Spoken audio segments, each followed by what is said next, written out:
How are you? Hello. Pretty good.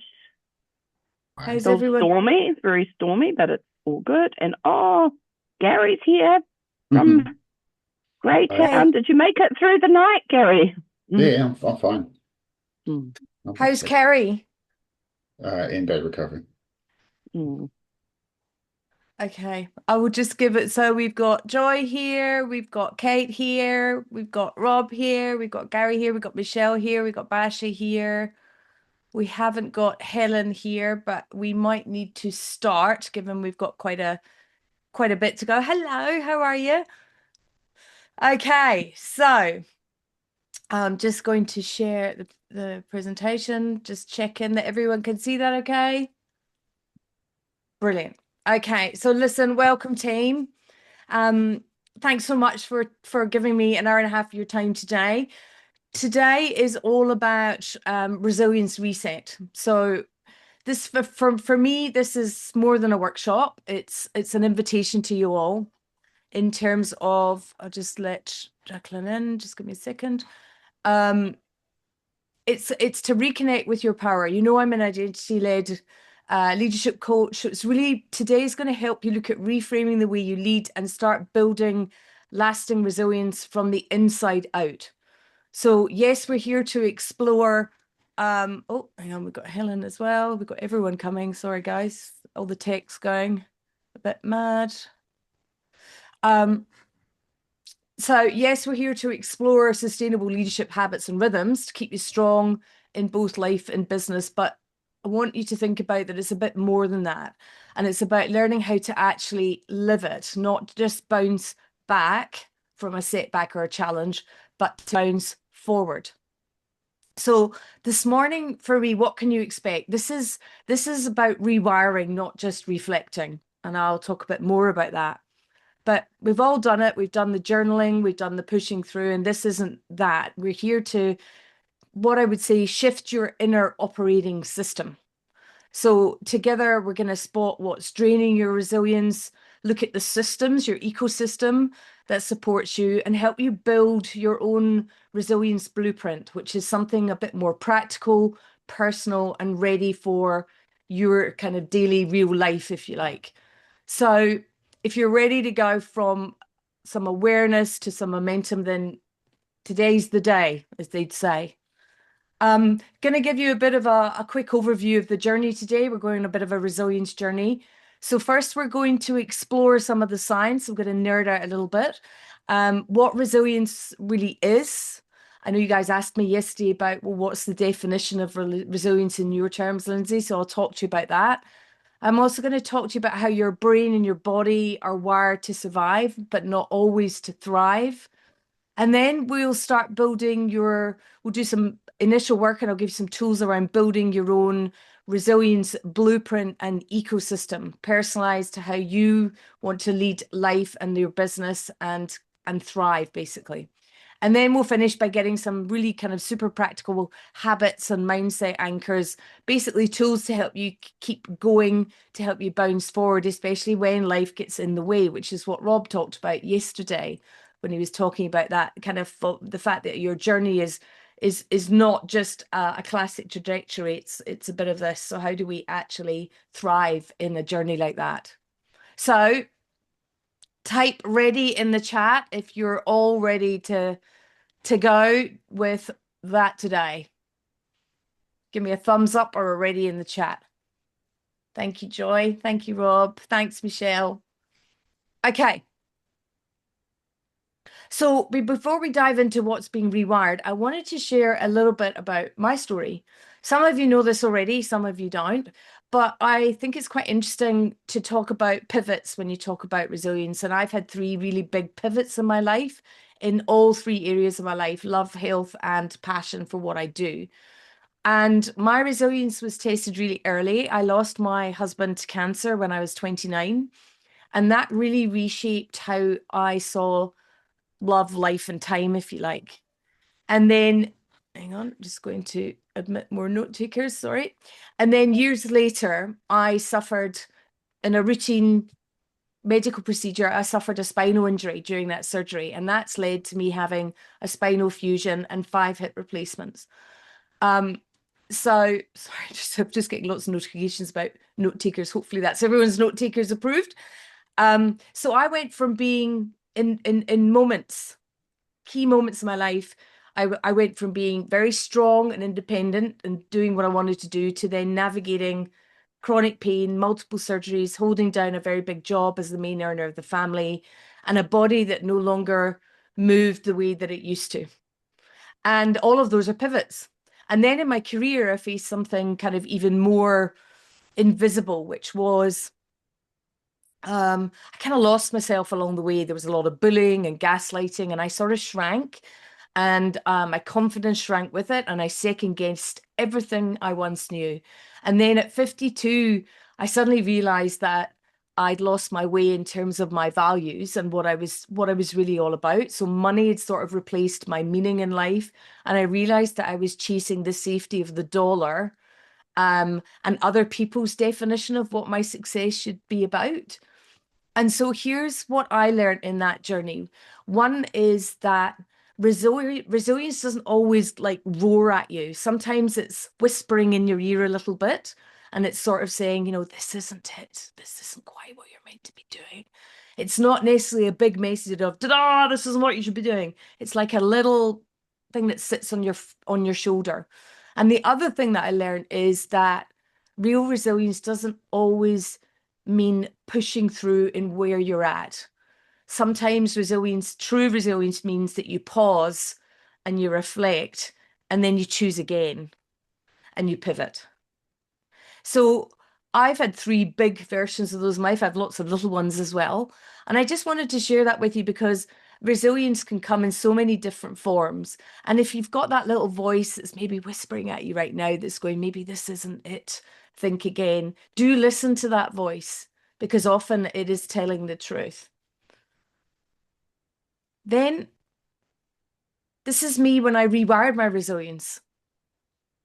And in each time my resilience was being rewired in terms of who I was, my identity. So I found love again. I became a parent, which is the most profound and very humbling resilience journey of all. I kept going even when movement with a walking stick, a limp, or fatigue was making it challenging. I stepped off the corporate ladder to build something that truly reflected me, which you all know is Turas. And that's a business that integrates my life, my leadership, and the legacy that I want to live. And as you guys know, I've been in the mastermind community. So with the support of that family and now the Age program, I'm not just building a business, I'm building a ripple effect. And you're part of that ripple ecosystem. And I'm really pleased that you are. And I think hopefully from the ripples that you're gaining from Thrive Era Kickstart, you can create ripples of your own outside of the Kickstart program and everything in your life. But basically for me, the philosophy around Food Turas is that it's a ripple effect because all parts of your journey are connected. And I think the biggest thing I want to say to you today is often people, when they think about resilience, it doesn't happen in the absence of struggle. It isn't the absence of struggle. It's the ability to create from the struggle. And I think because we're programmed to be in survival mode, because we've evolved from cavemen, we often think it's about survival, but actually it's about creating an opportunity. It's not just coping within it. And if I've learned anything, is your next chapter begins the moment you remember who you are, because it all starts from who you are. Hopefully some of you can see some of yourself in some aspects of that story, in terms of where you're at, and hopefully it gives you some inspiration around that you can pivot so many times in life. There's not a finite limit. You're not when you're born, are you given 3 cards, right? You got 3 pivots in your life. That's it. Once you're done, that's it. It's all finished. You can pivot as many times as you want in your life. Look at me. I pivoted dramatically at 52. So there's no age limit on that. So I invite you to think about the idea of beginning your next chapter by remembering who you are. And I'm going to help you with a bit of that today. Does that sound good? Yeah? Okay. So let's ground it. Why does resilience matter? So let's ground this in kind of one big truth. It isn't just a nice to have. Certainly in today's landscape, when everything's changing all the time, change is now the new normal, as we all hear every 5 seconds of our day. So it's no longer nice to have. It's the thing that keeps you going when nothing else is working. I just want to say that again. Resilience keeps you going when nothing else is working. You know, when you have a day and everything just goes to custard in all aspects of your life, whether it's what's happening in your personal life, something's not gone quite right in the business, and you just think, oh, can I just go back to bed for the day? Has anyone kind of felt that before? You know, when you've got up and the day's just gone, yeah, Joy. I love the way you're Joy's lying there going, yes, I know. So in business life, it's not just stamina. It's kind of like that capacity to reset when things are wobbly in your stool. You know how your stool's got your life has got a number of different pillars, if you like, in your stool. And when it feels a bit wobbly, that's when one is not quite in alignment with your values. So I want to just check in with you. I want you to drop 2 things in the chat with me for me. The first one is, what is the one word that comes to mind when you hear the word resilience? Drop a word in the chat.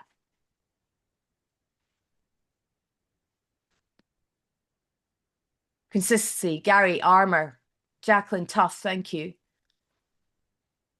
Fortitude. Thank you, Basha. So you've all referenced either tough times or an element of strength. And Michelle, you've mentioned emotional intelligence. Absolutely. Joy saying go. Rob saying flexibility.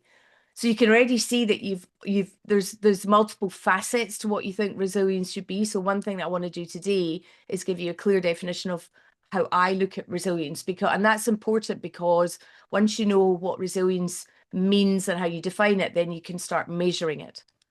Then the second thing I want you to put in the chat, guys, is what's one thing that's draining you right now? Is it your energy levels, your mindset, pressure, doubt? Tell me what it is. Because that's just our energy. Thank you, Kate. Unfairness. Yep. That's an interesting one, Gary. We'll get into that a little bit later. Health. Energy levels due to being sick. Yep, health. A lot of us are facing that right now in terms of there's some really bad bugs going around. Jacqueline, you're talking about technically. Yep. We all face big hurdles. When tech gets in the way, it can really drain our resilience. And that's why part of doing the hub sessions, which thank you guys for your really positive feedback yesterday, helps you build or bolster that resilience in terms of the tech. It gets you over the tech hurdle. And that's why resilience can be people can think resilience can be quite complicated. But I think it's when you know which parts of your resilience are low and you can work out how to bolster them. That's how it can be easier as an ecosystem to manage. Abasha, things breaking down, cables, don't live near the shops. I can relate to that.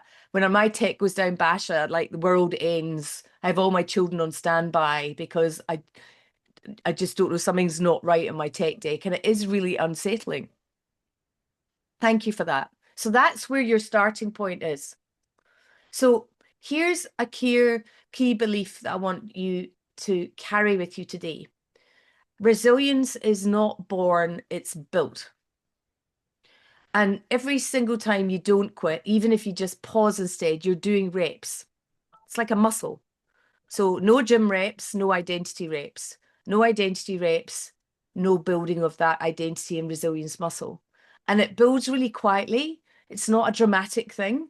And it's in those small moments where you either choose to breathe or regroup or reset or hire somebody to do something you're finding really hard, instead of doing the spiraling or the procrastination or the sheer paralysis of, I don't know what I'm going to do next. And so I love this, this little vision I'm going to show you, because it really speaks to me in terms of that idea of doing your reps. So let's just ground this with a quick clip. Because this is about your brain and the resilience in your brain, and it's doing the reps every day. And so if you don't think of anything else, think of that. That is what your resilience is. You need to go to the resilience gym every day to build it. Does that sort of resonate with people? Give me a yes in the chat if that sort of makes sense. Yeah, thank you, Rob. Yeah, thank you, guys. Thank you, Helen. Thank you, Michelle. Okay, so thank you, Joy. So how do we actually define resilience? Yep, your brain's a muscle. Thank you, Gary. So according to Connor and Davidson, are two people in the States who developed this, it's called the Connor Davidson Resilience Scale.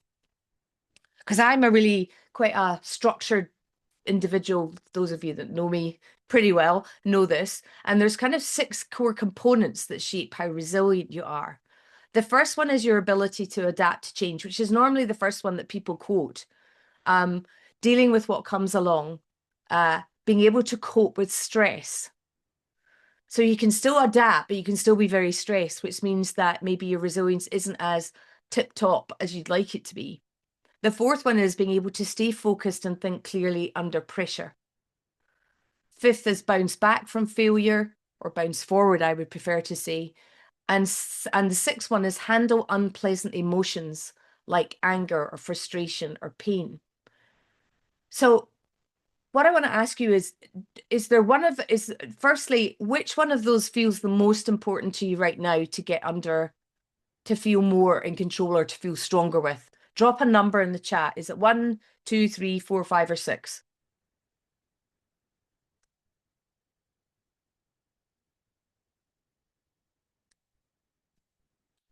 4. Thank you, Rob. Staying focused. Thank you. 4. Thank you, Jacqueline. Don't know how to drill down on it. That's fine, Gary. 4. Staying focused. So most of you are on the number 4. Joy, you're E. I'm not sure what that one means. Does it mean 5? 3. Thank you. Coping with stress. Still thinking. Basha, I'll let you keep thinking. And so the thing is that for most of you right now, it's number 4. But there'll be other points where the other things come into play. Thank you, Kate, number 4.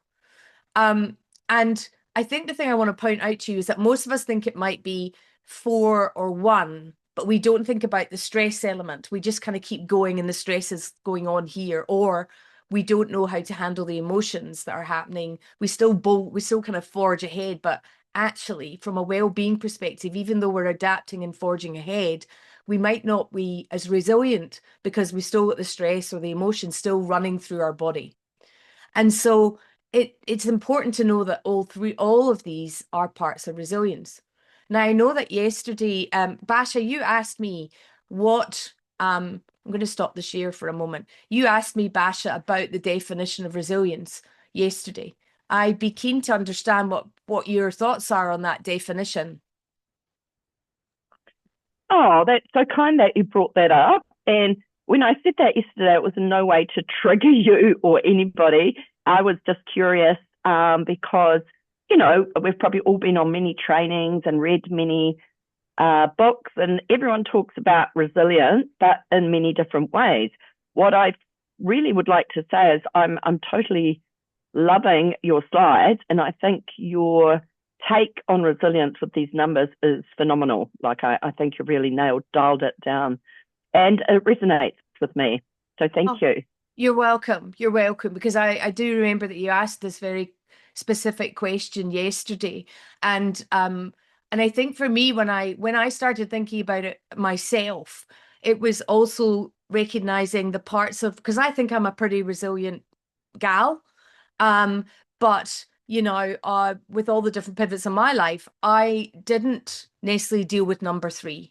I forged on and I adapted, but I didn't deal with number 3, or I didn't deal with number 6. And I'll tell you the real life impact of that. So when I lost my husband at 29, I was in New Zealand, a carer, far away from my family. And he died in November. And I promised him that I would do a 3-month tour of New Zealand, because I arrived in New Zealand, I was his carer, I didn't see much in New Zealand.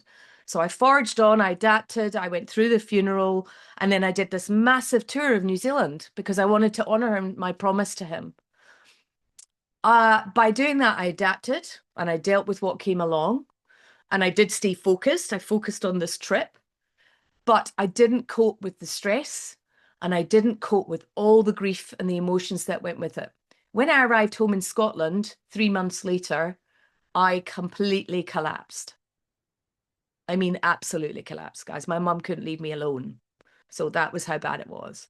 And so for me, that was a big learning, because yes, I'd done the adapting and all the other stuff, but I'd left all the other stuff going on in the background until I was forced to stop. And then I absolutely came down like a ton of bricks, and all the emotions crashed, all the emotions of those 3 months crashed in on me at the same time.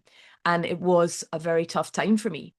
And so I just wanted that view of resilience. I know that's a personal thing, but then in the professional side, I got professionally bullied for 2 years really badly. And then when I decided to leave and set up Turas, it took me 3 months to cope with the aftermath of that as well, because I hadn't been processing it. And so I just want you to be really cognizant of forging ahead is great, but I want you to help thinking about, how do I cope with the stress and the emotional stuff that's going on for me, so that it doesn't build up and then suddenly sort of really come in as a curveball. Okay. And I'm really passionate about that point, because I would not want it to happen to any of you the way that some of it has happened in my life. Make sense? Okay. Okay, so let's keep sharing. Okay.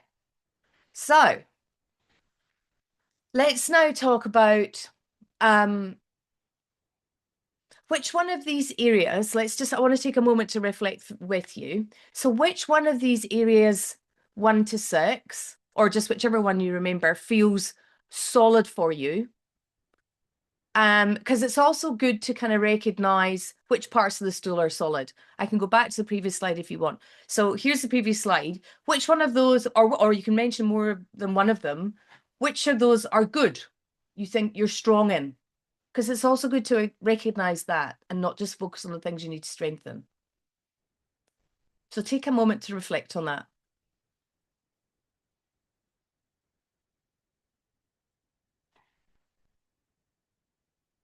And put it in the chat. 1, 5, and 6. So adapting, bouncing back, and handling unpleasant emotions. Kate? Hey, I don't know if anybody else has got this, but I've sort of got a split screen, half you and half the screen that you're showing. So I'm not getting it that big. Is that what do you want me to change the way I'm sharing? That would be good. Yeah, if you actually if we could actually have that screen.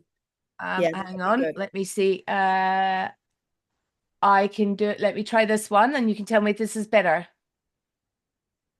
Is that better? Yes, I think so. Yeah, thank you. Okay, that's not a problem. Thanks for letting me know, Kate.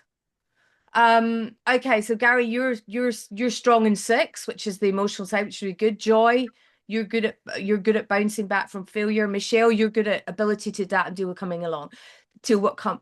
what comes along. Basha, you're good at adapting, dealing with what comes along, bouncing back, and staying focused. So I just want you to use this definition ongoing to regularly check in on what's strong as well as what you need to improve, because I think also some part of sort of resilience I find that helped me is recognizing what's working as well as what needs to get stronger. Okay, make sense? Okay. All right. So let's now get into some practical stuff. So resilience, as we've talked about, it isn't one thing. It's layered across how we think, we lead, we relate to others, we feel, we take care of ourselves. So the next visual breaks it down into 5 types of resilience and shows how each of them shows up when it supports us or sabotages us. And that depends whether we're leading from intention or we're just reacting to all the stimuli in the environment around us. Okay, so let's just have a quick look at this. Kate, can you see that okay? Just want to check in. Oh yeah, just a minute. Yeah. Yeah, that's great. Yeah. Okay, cool. Well, actually, it's gone. Yeah, I've done something to it that's made. Oh, there we go. 50%. You're all good? 100%. Oh no, sorry, I haven't got it for some reason. I haven't got it scaled right. I've only got like a little bit of it. I've got like one corner of it. Okay, can I just check everyone can see this and read it? You can. Kate, it might be something at your end, my friend. Yeah, I'm just fiddling with it just a minute. Okay. All right. So let's just talk about dimensions of resilience. There's 5. There's the emotional, mental, physical, social, and community sides of resilience. And this slide shows you on the left in the red when you're just reacting to things that are going on around you and when you're intentionally managing it. And each one does matter because each one can support us or sabotage us. So when you're reactive, here's what it might look like. And I'm just going through all those dimensions. You might snap, you'll withdraw, you might feel overwhelmed, you might isolate. When you're proactive, you might pause, name the emotion and think clearly about it, lean into some of the boundaries or connections and people and reconnect. Okay. So I'm really good. If I look at these, myself, I'm really good at bottling things up. So that means I might actually snap a bit sometimes if I'm tired, rather than actually really taking a moment to acknowledge my feelings. Or I focus on feeling stuck rather than on the solutions. Or I just feel run down or tired instead of going, right, I need to rest and get some good energy. Or I might avoid people and just go into my shell and go, right, I've had enough. I don't want to talk to anyone.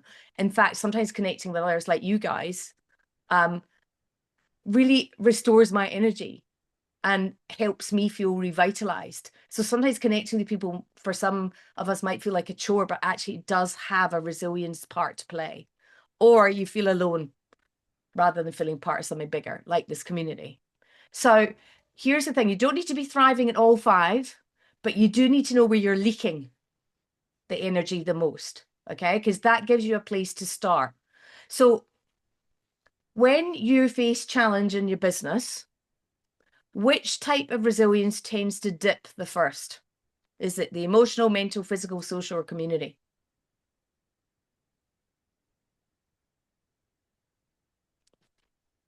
Drop it in the chat.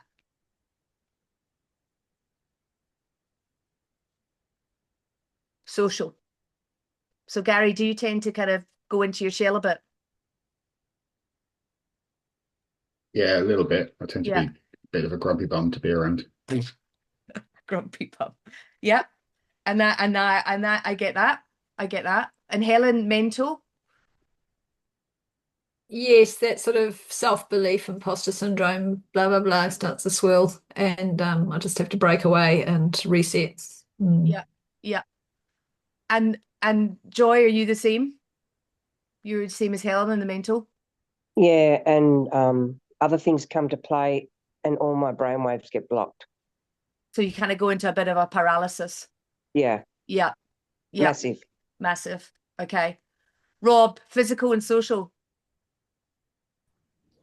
One of the telltale signs for me when I am not working by myself in my own little bubble of thoughts and emotions, when I'm interacting with people and I begin to feel the physical drain, I have ups and downs during the day, but one a clear sign for me is if I'm starting to lose my sense of humor, and if I just start to go into a neutral thinking, doing, acting, and if I'm speaking, there's facts only, there's no emotion, there's no connection, and that's a telltale sign. And that's halfway between the physical and the social. Yeah, and I get that because you default into and so actually the fact that you've just said that, and the fact that you said that you lose your sense of humor, and it's almost like some of your emotions slightly turned off. So one of those dimensions could be the emotional one as well. So your emotional tap has just gone, right, I'm switching myself off now because I just don't have enough energy to cope with the emotional side. So I'm just and your response to that is to turn off your humor because you don't have enough energy to be funny. Do you know what I mean? Yeah. Kate, physical. Yeah. Do you want to speak to that? Physical and community, Kate. Yeah, I think I tend to I just lose energy and then I just want to hole up really. And then I was just looking at that and then and in that then you start to feel unsupported. You just feel that you got to do it all yourself and it's just quite hard to get yourself going again. Yeah. And that's and that is such an easy place to go to. I think we can all do it. You just kind of think, right, I'm just going to actually go back to bed and watch Netflix and not talk to anyone all day because I just feel everything's just all a bit too much. And so I totally get it. And particularly for you, Kate, right now, you've just had a massive operation as well, which again, you know, there's loads of emotions that go with that, and stress. Yeah. And sometimes, you know, we forge through that without thinking about actually the toll that sometimes the emotional side of that can take too. Well, actually, it's mostly elation because I'm so pleased at how well it's gone. But then I'm forgetting that physically, it's tiring, and Yes. I have got to rest, and I've got to take things a bit more, slowly. It's that thing where your brain thinks you can do heaps of things, and then you get out there to do them and find actually you can only do a couple of things each day. Yeah. And then that's That's what it frustrating, means. and then you Yeah. feel compromised. Yeah, I get it. Yeah. Yeah. I thank you for that. Basha, you talk about social, needing to cocoon. Yeah, I need to like withdraw, but not in a bad way. Like I need to really tune in, and I guess that's part of me being a medium as well. I need to sort of go into different, because I believe that often solutions to what's going on live in a different field. You know, they don't live on the same level as the problem. And I find if I start engaging with too many people, like, what shall I do? Or what's going on? Or da-da-da-da-da, that is actually, it's not really beneficial for me. And so I just cocoon, but I process during that time. And cocooning might be just spending a day in nature and doing absolutely no work, Yeah. in inverted commas, or it might be lying in bed for half a day because the weather's so horrible, you know, and I'd rather be in Bali in winter and all those things. But I'm actually still processing, and I do set myself almost like an internal intention that when I come out of that, there's clarity and it's coming from a pure source within me or my higher self, and not being diluted by trying to find the solution in lots of different places, which can be social. You know, you can Yes. ring a girlfriend, you can ring a mentor, but at the end of the day, we have to, you know, feel it within. And that's very much in line with me being a projector 5-1 in human design. But it took me, you know, a few years to recognize that and actually not beat myself up for it, because it is a part of my aligned being Yeah. to respond like that. It's not a bad thing. It's actually a really good thing. So that's me. Yeah. So it could be a bit physical as well. Yeah. Might be a bit of And it could physical be a in there. bit community as well, because Yeah. when I heard you talk to Rob and Kate, I started thinking, oh my gosh, I might be some of those others as well. Yeah. And I think that's the importance of this exercise is understanding these different dimensions and then being more deliberate in recognizing when they're happening, i.e. when you're being reactive rather than being proactive. It just helps you understand your wiring, your ecosystem around your resilience. Michelle, you talked about physical. Thank you, Basha. Michelle, you talked about physical. Is Michelle still with us? She hasn't left. Yes, sorry, could I you? was just couldn't find the unmute. I know for me, physical. So I would just prefer to lie on the couch and emote. Like I'm an emotional eater, so therefore that would come with drinking and eating chocolate while Totally. watching Netflix and falling asleep. Yeah. So fortunately, that doesn't happen very often, but that's for me. And I know that exercise is really good because it gets you going. So it is pushing yourself to go out for that walk, because it is very good. But at the moment, it is so wet and raining Oh, here. no, That's not a it's just- happening thing. It's just not the place. But It's that it's just like, really? No, I'm not doing that today. Yeah. But I think this is great, because what I'm hearing in this conversation, which is what I wanted to do with this visual, is you're starting to see different aspects to your resilience that you maybe hadn't quite realized were actually your resilience muscle, that you need to maybe look at. And I think that comment, because I'm an emotional eater too, Michelle, and so that, for me, sometimes when you're eating your emotions, that's when you're being reactive in your emotional part of your resilience, because you're just responding to how you're feeling about things. So for me, it's chocolate, you know. And so again, thinking about, well, how would I switch that from the red column to the grey column, for example, so that I'm not eating every time I'm responding to that. What would I do differently? And that's what I'd like you to think about. And then Jacqueline, thank you, Michelle. Jacqueline, you talked about emotional. Jack, you there? Don't know whether she's here. Jacqueline, don't know whether you're here or driving a car. You there, Jack? Okay, I'll keep going. She's maybe had to go off and do something. And so what I'd like you to do with this slide is two things. When you look at the I couldn't get it off from mute. Sorry. Oh, hello, my love. How are you? My bad. You know, loving tech. So talk to me about your one. Well, in truth, listening to everybody, it's true I have bad behavior in every category, and I could be implementing proactive behavior instead of reactive behavior across the board. But emotional is definitely, I have unlimited patience for horses, but when it comes to people and technology, I guess you have a short fuse. And so I've used it up everywhere else. That's all. And that is long, yeah, and that's really important because you do need to think about, okay, so how can I manage, how can I be more intentional in that sphere? What would that look like? And we'll talk a bit more about this later on, but the purpose of the slide for me and what I suggest you use it for moving forward is recognizing which parts of your resilience ecosystem in this sense are sitting in the red box, which are sitting in the kind of grayish box, beigey box, and which one is the one that's making you, which is really hurting you hard in the moment that you're in, and what could you do differently? Okay. And it doesn't have to be like a big intentional, big plan. Just in the moment, I want you to think when things are getting a bit tough, just recognize which sphere you're sitting in and know that maybe there's a different way to intentionally look at it. Yeah? Make sense, guys? Okay. Okay, let's keep going because I'm conscious of time. All right, where does change? So let's now zoom in on where change really happens, right? And why it can sometimes feel a bit hard. And this is the neuroscience stuff, the life coaching stuff where I get a bit nerdy, but I love it. So if we want to rewire how we respond to challenge or stress, we need to understand what's driving our reactions in the first place. And most of it, as you know, is happening below the surface. Okay, so I'm going to get a little bit nerdy.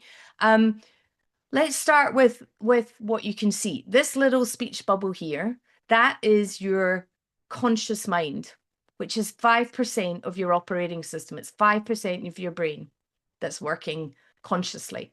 That's your thoughts, your choices, your needs, your feelings, your decisions, your actions, all the stuff that you know you're doing.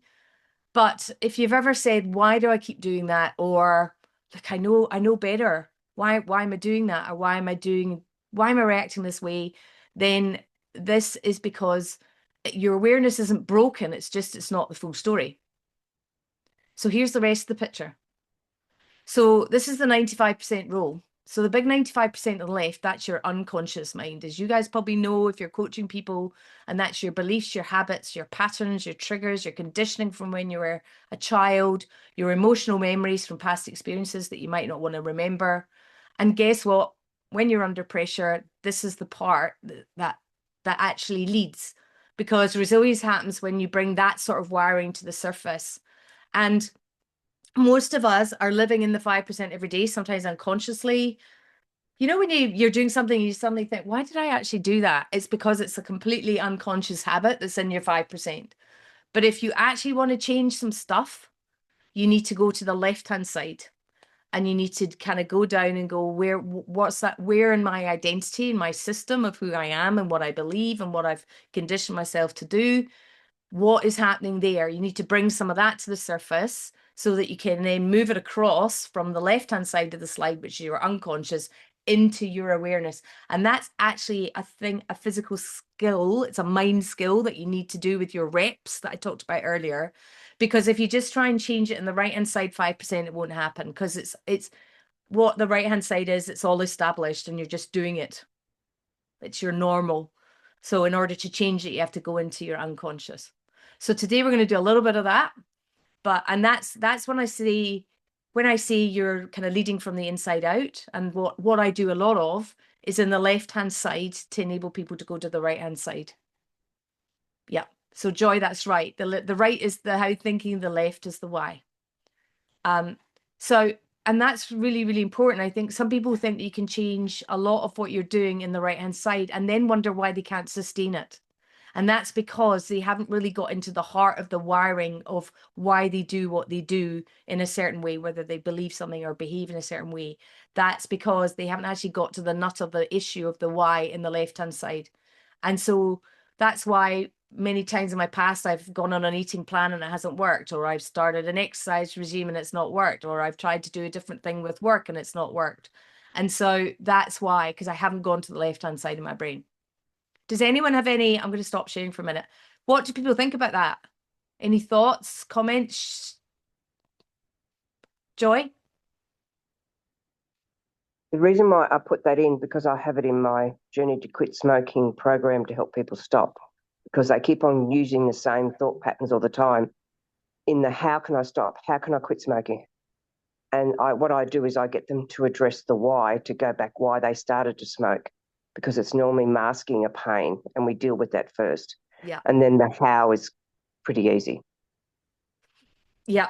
And that's it's so true. It's the key to it's the key to the real thing that's holding you back from sustainably doing something different or changing your habits. And so thank you, Joy. That's really pertinent point. Helen, why I trained in hypnotherapy. Yeah, Helen, you could probably write a much better slide of this for me, but no, it's fine. But I just find it absolutely fascinating, the change that you can achieve so quickly just by addressing the left-hand side and having a bit of exploration and teaching people how that curiosity and stuff. It's life skills. It is, absolutely.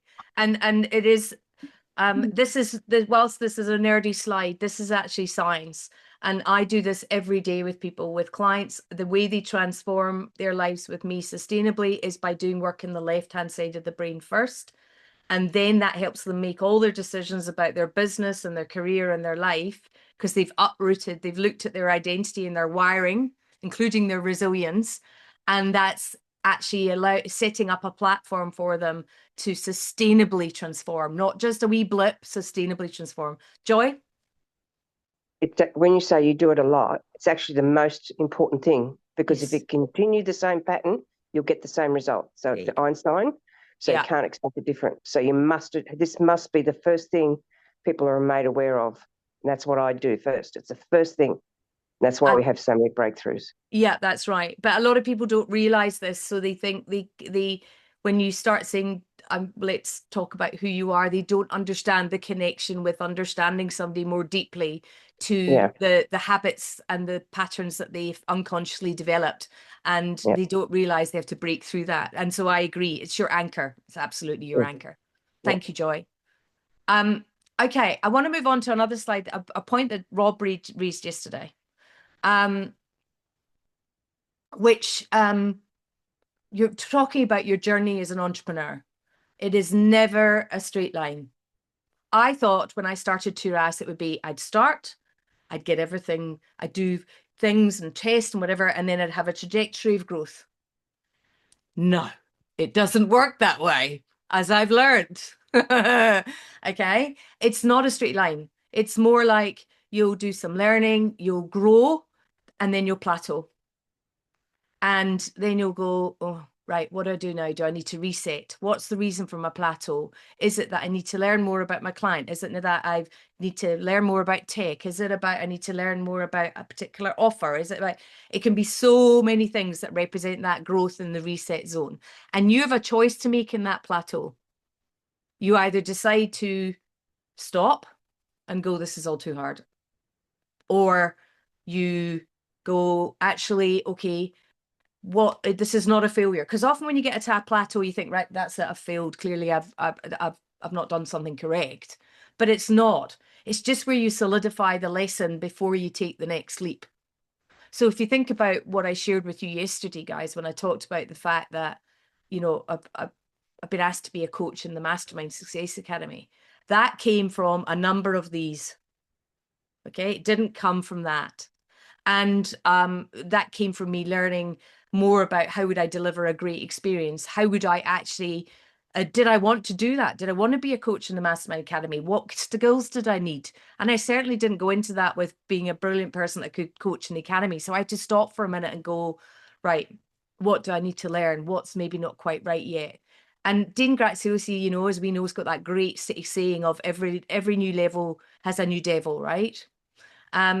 That reset zone is the devil. And you either decide to look the devil straight in the face and go, right, what do I need to learn? What needs to change? What do I need to adapt? Or you don't.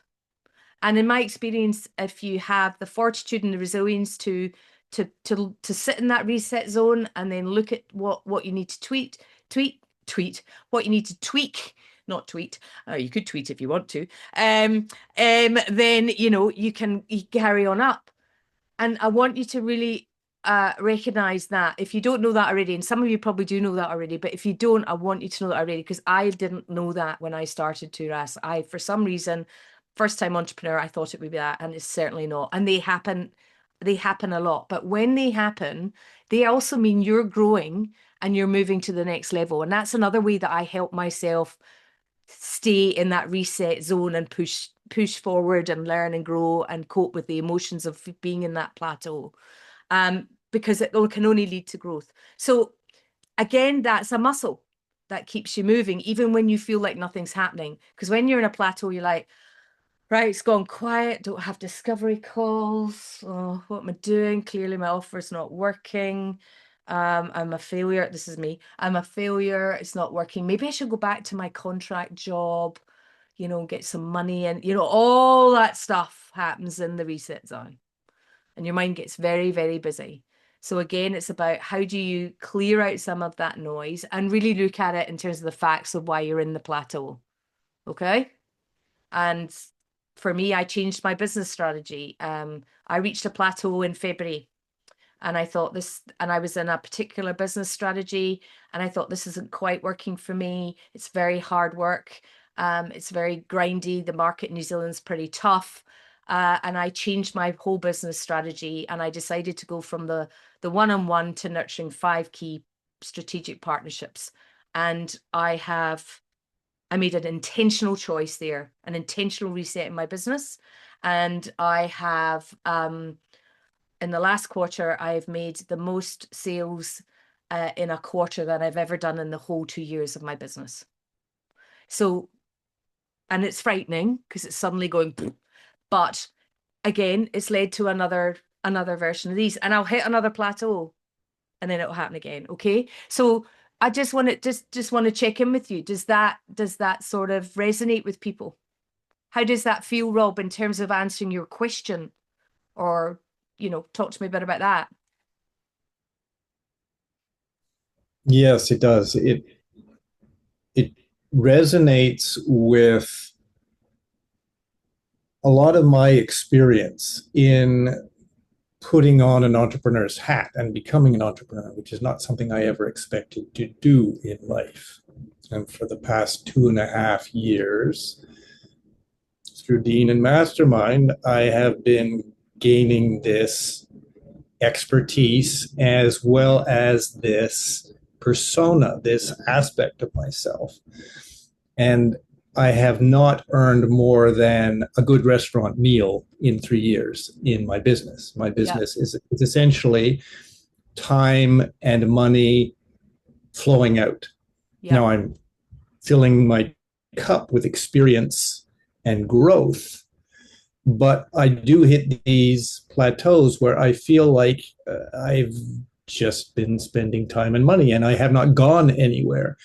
And yet I can sit in on some of the webinars that are more than introductory level at Mastermind, or I can go to the Launch Lab and it's all familiar. Building a business, the value ladder, the whole structure, the whole logic of the things that underpin many of the aspects that I'm not doing regularly enough to have income. It's there. I understand it. And I've moved on a lot of things, and I've built websites and I've given webinars.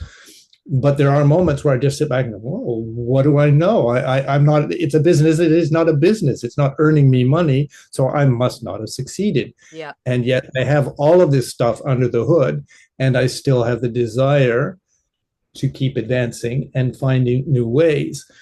And part of, I think, the interesting thing, what you were saying earlier about the downtime also being part of the resilience, is I have a large tolerance, possibly a little bit too much, for sitting in that uncomfortable in between, where I want to assimilate more information and more knowledge and more expertise. There's a little bit of I'm not ready yet, but there's also this is a good puzzle piece, and this is a good puzzle piece. And why do I want to spend the next month making social media content and maxing out on that strategy when I know subconsciously that I'm going to pivot in this or that, or a big puzzle piece is going to come in, and that'll change everything that I've done? The only thing I would gain would be stress and maybe some muscle memory of building the social media. But I know that I'm accumulating foundations for things that are important to me, either emotionally, structurally, or in the creative. Well, I'm going to be offering myself. I'd better actually be jazzed by this, interested by this, passionate about this, knowledgeable about this. And that's the thing. It's like, it's finding that really good balance between the pause and how long you pause and sit in it, and the taking action. So you can sit in this one pause part too long before you take action, or you can jump into action too quickly without really thinking about it. And I've done that. Here's my one. Set up Turas and thought I had to have this amazing website, invested $5,000 of my own money, built this amazing website and launched Turas. And to be honest, 2 years later, I'm completely revisiting that website. I don't make huge sales from my website. I make massive sales from referrals and social media. So I'm thinking, well, right, okay, that was maybe not the best decision. Okay. And so again, it's about finding that good balance and being honest with yourself about, am I staying in the knowledge space just because it's comfy, or am I staying in the knowledge space because it will help inform me which action I'll take next? It will help me propel into action, because I'm a great learner. I love learning. I could sit in learning all day and not do anything, but I've had to get uncomfortable with going, right, I don't know all the facts yet. I'm going to take a wee leap and do a wee finger in the water and then see if that works and how I feel about it. And then I might come back. Whereas in the past, I might have done a whole big thing in this space, taken a lot of energy and stress, and then gone, oh, that didn't work, versus doing a couple of little things that, if you can think of ways to get little data points without exerting lots of energy, that can also be informative. So you might do something in social, or you might do a free webinar, or you might do something else, but don't make it too big for you. Then that helps you understand what's happening. Kate, I see. Thank you, Rob, for that share. Kate, I see you got your hand up. Yeah, I was just thinking about how your website isn't necessarily just about getting leads. It's also about legitimacy of your business, surely, isn't it? And it is having a presence, and when people are referred to you, that they go and have a look and see if you're actually a legitimate person that's got experience in coaching. I think there's that side of it too, isn't there? There is, but what I did, sorry, maybe I wasn't clear there. What I did was I built it from that perspective, but then I built an e-commerce site with 19 products on it, Kate. Oh, okay. Yeah. Okay. So I went ballistic. I was like, oh my God, I need to have like this full e-commerce and like all these products.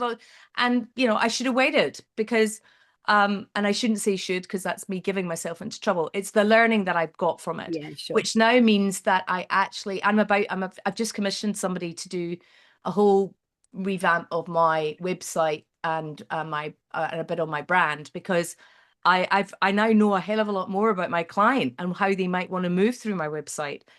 Instead, so I should, and so I think I want to encourage you to think about the balance between the knowledge that you have and what you could do to get little tests to then inform at least feeling like taking action, versus sitting till you think you've got all the data points, because you won't get them all. You'll never may be able to make a decision with 100% information. Never happens. only ever happens in hindsight. So, which is a great saying of Stephen Bartlett's, 100%, none of your decisions are 100%. So if you're waiting for that, you're going to be waiting a long, long time. Sure. I mean, I wonder about things like so I struggle a bit with things like creating a website when I haven't really started a business, haven't really fully formed what the business is going to do. I'm sort of, you sit there thinking, well, how important is this bit? And do I really need, what order to do things in, I guess, is something that I struggle with a bit, really, because I want to know at least the order in which I need to do things. And that's not always that clear to me. Yeah. And certainly there's a certain order you do need to have. In terms of the work that we did in the Position Yourself to Shine workshop, that was about setting some of those identity anchors, because you do need to know who you are as a business, even just to create a landing page. You want that landing page to say, hi, I'm legitimate and this is what I'm here to do, so that when people find your landing page, they actually are quite clear. And it doesn't matter. My identity has evolved over 2 years as well. So all I want to say to you is that don't be frightened of putting something up that feels like your identity right now, and then it might shift and evolve. When you think about brands like Pepsi and Heinz and all these brands, they evolve in terms of some of their look and feel and what they might be saying. So don't feel that you have to have it all nailed down, but it does need to feel right. Like in terms of where you're at now, create a landing page, off you go, and then you can evolve it. And that's what I mean about doing little tests to see how people respond. Does that make sense, Kate? Yeah, sure. Okay, cool. All right. Yeah, I love just a little thing there from what our trainer says in human design is get out of the library and into the lab.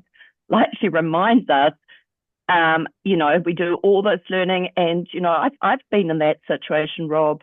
I'm a lot better with it now, and it has to do with being a line one, but is that I'm the heretic investigator. So yes, I want to make sure, I know everything and I've got all my little parts ready, and you can get perpetually really into that and not get out of the library, so to speak, and into the lab. And the lab is basically test, because you don't really know anything until you've actually spread your wings and just tested. And I find for myself over the years, the clients give you the gold nuggets. Like the clients are actually feeding you with a content idea without you telling them, of course, but that you might have a client and then go afterwards, oh, actually, now I really know what I want to do my next masterclass on.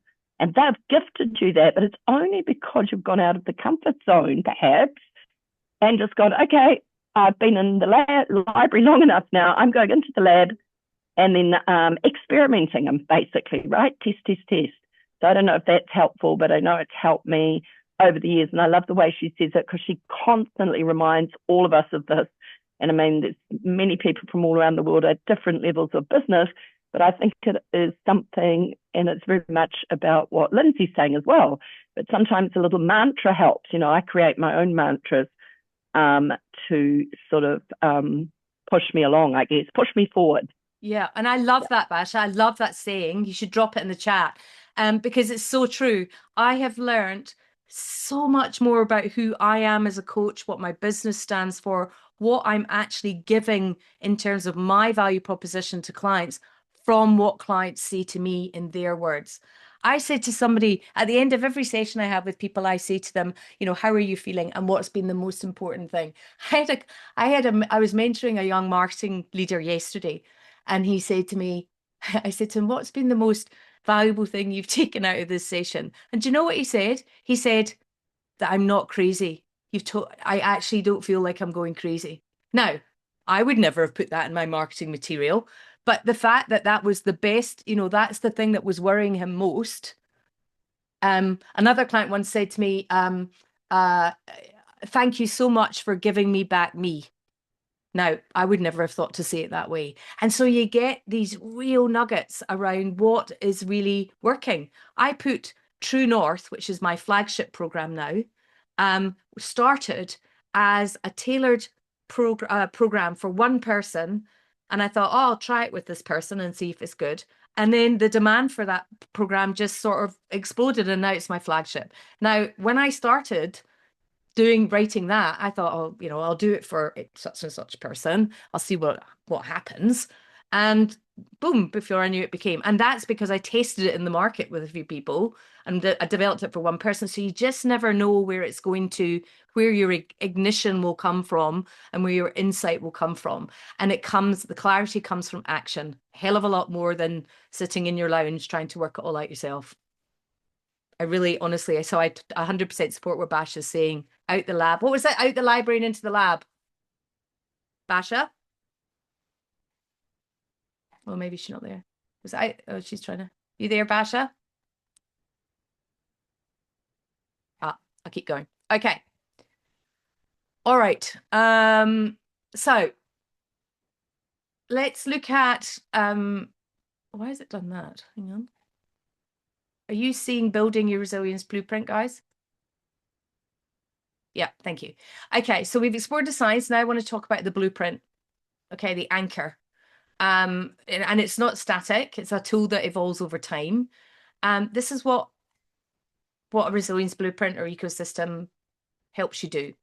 So it helps you build clarity around who you are and what you value, which I know sounds like an identity toolkit, but it is. Your resilience comes from who you are. It helps you set some really good goals that will give you momentum and meaning. It helps you rewire some of your imposter syndrome stories and beliefs that are holding you back in the 95% side of your brain. And it helps you create an ecosystem, because your resilience is an ecosystem that supports your business, how you grow, your well-being, etc. So I want to talk you through each of these elements. So let's talk about the first one, which is clarity and awareness.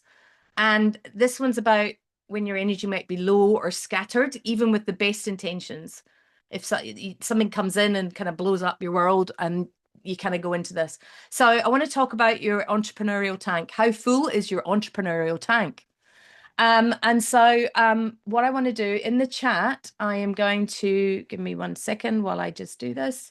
I am going to put in a link to a tool that I want you to open and download, please.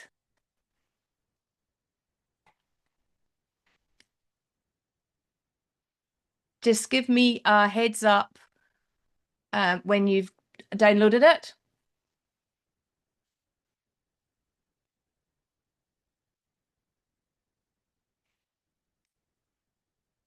Go the library to the lab. Thank you, Basha.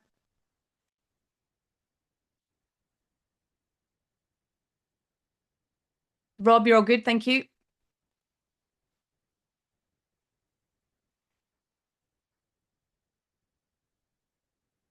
Let me know, guys, when you've downloaded it so that I know that you're all good to go. Yep, thank you, Helen.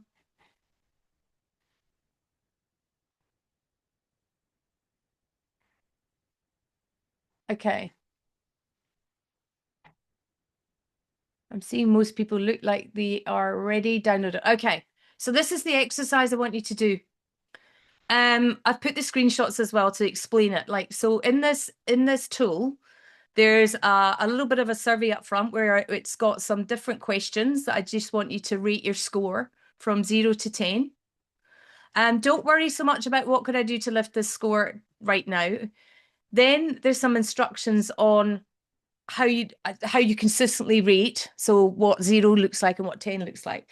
Then that will carry through to the next tab that will show you your average resilience rating in your chart data, which will then in the third tab show you a spidergram chart like this.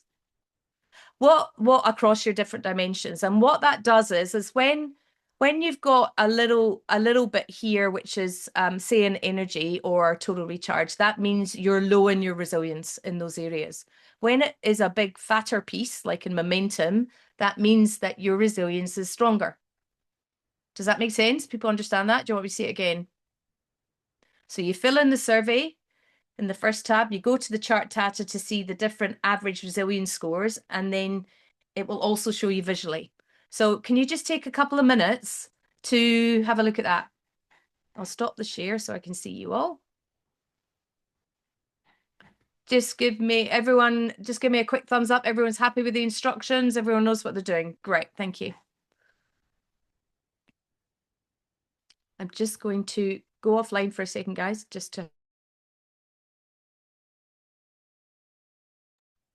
Are you still there, Lindsay? I can't actually download this, so I'm way behind. So I will just see I am what I still can here. do Yep. and Sorry, I hope was I can just remember. coughing Oh, off screen. Yep. I just have an issue. You haven't got a Word version, have you? It's only Excel or to download. Yeah, no, it's only in So Google. Hang on. yeah, because probably my could partner and somebody- I avoid Google, and I think it's okay. I'm just and I sort of listened to your instructions, but I may have some questions because I haven't got it in front of me. But I'm going to Okay. have another go. Okay. Maybe let me see. I'm just trying to think of a way to do this for you. Let me just have a think. Just give me a sec if I can do this in a different way. Hang on. If it I'm opens okay at up- being a Google Doc. I'm not worried about it being a Google Doc. It's just the versions of the downloads do not want to be accepted by my Mac. Gary, There's only a could you PDF version, but upload? then I can't. Yeah. Mm. Gary, could you Well, upload? actually, silly question. Hang on. Can you just a sec? One Sorry. sec, Basha. Gary, it's okay. Don't worry. Gary, Yep. do you have Yeah. a downloaded copy, a blank on your desktop that you could put in the chat for Yeah. Basha? Yeah, give us a sec. I've just Right. downloaded it. Wonderful. Thank Yeah. you. Sorry, Okay. Basha. Thank you, guys. Love the teamwork. Thank you. You're welcome. Jack, so you're doing okay? Yeah, it will be hard to super. It will be hard to see in your phone, my friend. I'm sorry. Can you still work it, Jacqueline?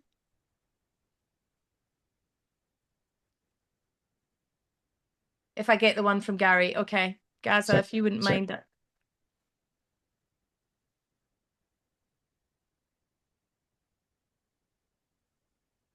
Kate, you should have edit access because anyone with the link should be able to access it. Can I just check everyone else can actually go in and put things into the spreadsheet? Yep. Yeah. Yeah, Kate, I don't understand that because anyone with the link should be able to access that. In the chat now.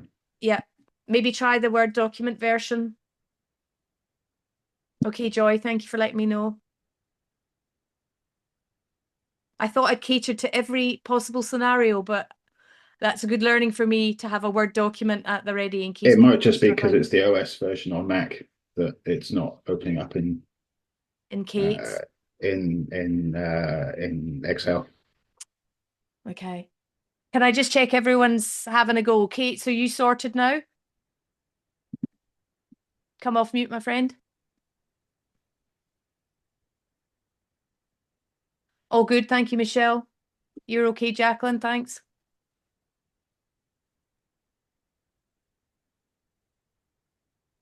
Lindsay, can I just ask you to go through the instruction again? Because I was more focused on the actual getting the document. Okay, so the first tab gives you a list of questions to just rate from 1 to 10.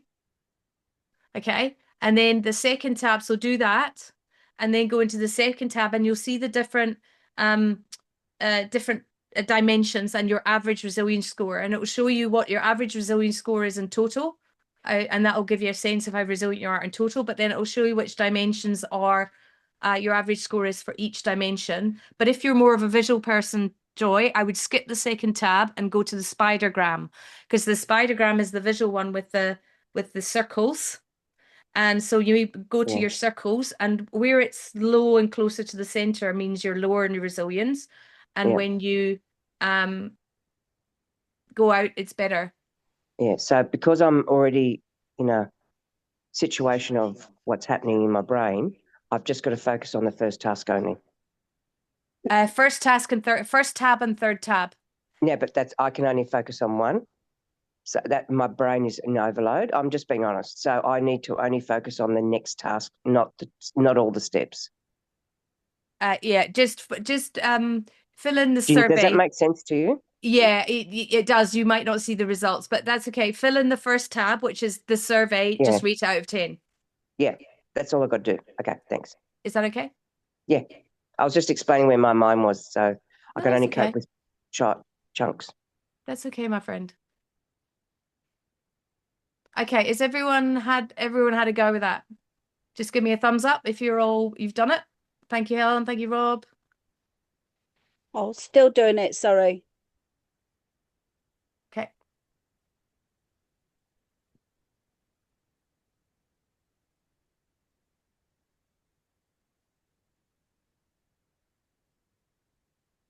Gary. You scared yourself, Gary? Yep. Hey, I'm at the part where I've filled out all the, 1 to 10. Then does it add it up itself? I'm a bit lost because I've also just Okay. got a home Click care on- worker that's arrived, so I'm a little bit distracted giving her Yeah, it's instructions as well as focusing on this. So it's a bit my bad, really. It's okay. I think, to be honest, it will not work in the Word document. So I've created an Excel designed tool that has 3 tabs. You fill in the first one, and then it calculates it for you in the Excel in the second tab, and then it shows you the diagram in the third.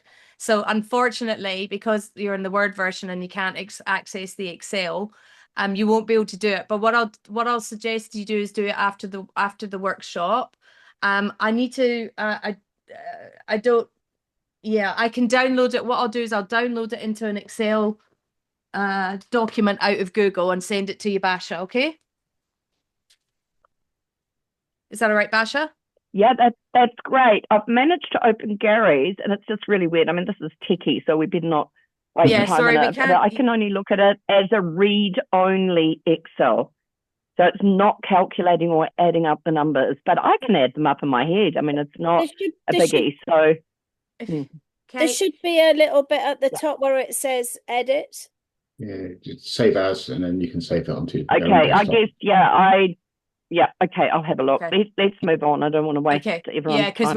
we're slightly going behind schedule, but that's okay. That's okay. And remember, this isn't a scorecard. It's just a bit of a mirror. So I wanted to ask, does somebody want to share one insight? I think I'm going to ask Gary because he said he's done it and it scared himself.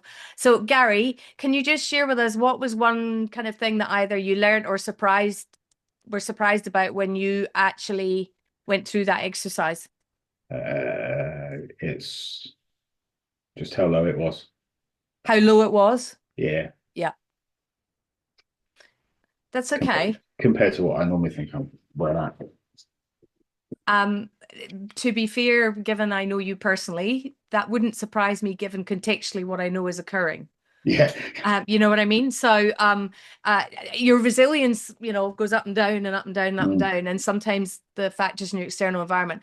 But what I would like to suggest to you is which part of it was the lowest? Hold on.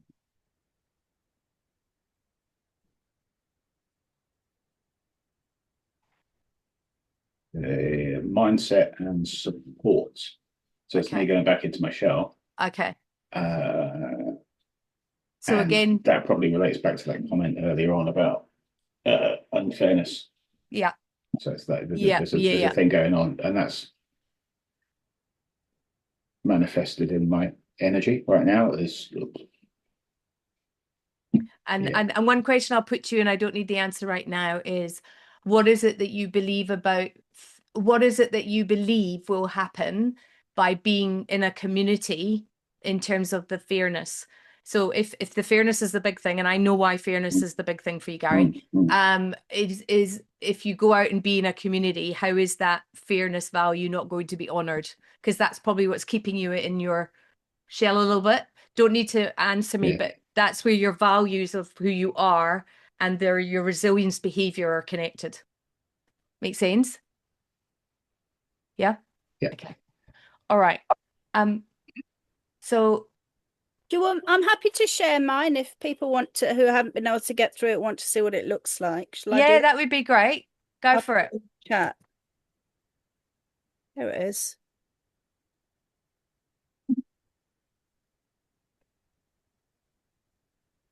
There it is. You might need to make it Oh, bigger. yeah. I can see it in the chat. Yeah, so you get this pentagram thing. Yeah. Yeah, which is really interesting actually, because it's not like you say, it's not really what I expected.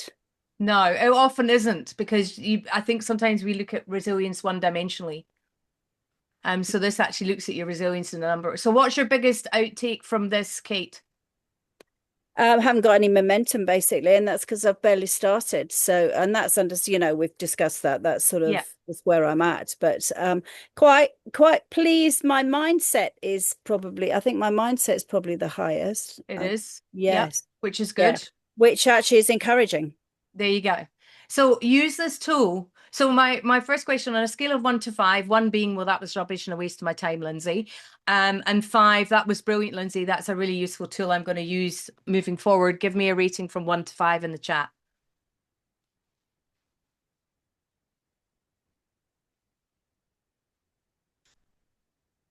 Thank you. Thanks, Helen. Thanks, Kate. Good. Good. Okay, because I always like to know if these things are useful. I think it is good. Thank you, Michelle. And I know Basha can't probably comment because she's not used it yet, but I would really encourage you to use this on a regular basis as a litmus test to see where you're at with your resilience, okay? All right, let us keep going because we're slightly behind schedule, guys. Joy, yep, not a problem. Okay. Right. This is setting your resilience goals, right? This is the second element of the blueprint. It's about direction. So when we're talking about resilience being a muscle, you don't strengthen it by chance, you strengthen it by repetition and alignment. And this is about going into the 95% side of yourself, okay? And what I lovingly call your wiring, okay? So this is your wiring. This is what it looks like. And let me walk you through it really quickly. At the top, you've got your values. So those are the heartbeat of who you are and what you really believe in. Then underneath that, you've got your beliefs. I'm not sharing. Can you not see it, guys? Oh shit, I'm sorry. Oh God. Hang on. Okay. It would help if I shared then. Thank you for letting me know. Okay. Okay. Okay, it's now decided it's stopping and sharing. Now I can't share. Why is that? Ugh.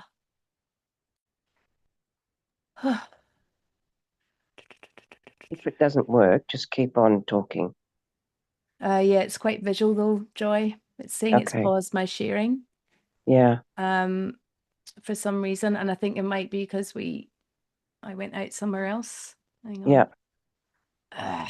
Hang on a minute, guys. Just give me a minute Yep. to Okay. sort it out. I'm conscious of time for everyone as well. So how's everyone's time? I'm cool. Okay. Okay, let me go back. Yep, we're back. Huh? It's on. It's sharing. Is it sharing now? Yeah, it's sharing now. Yep. Okay, so hang on. Let me go back. No, I don't quite know what's going on now because it's now sharing in a different screen to where I want it to be. So give me a second. This has never happened before. Tech, don't you love it? So give me a second, guys. do actually. I know, just let me stop a minute just so I can move a few things around for myself so that I can still see the chat and still be sharing. So let me just move the monitors. Okay. All right. Sorry. This is called being adaptable. Right, now let's see if this is sharing. Oh no, it's not doing it. Why is it not doing it? It had worked a minute ago. What did I do, Gary, that it worked? Okay, can you see it now? It said it was sharing, and then I think you might just have to wait a moment while it does it. So what It's can you doing it now? It's not Okay. doing it now. It's not doing it? No. Okay.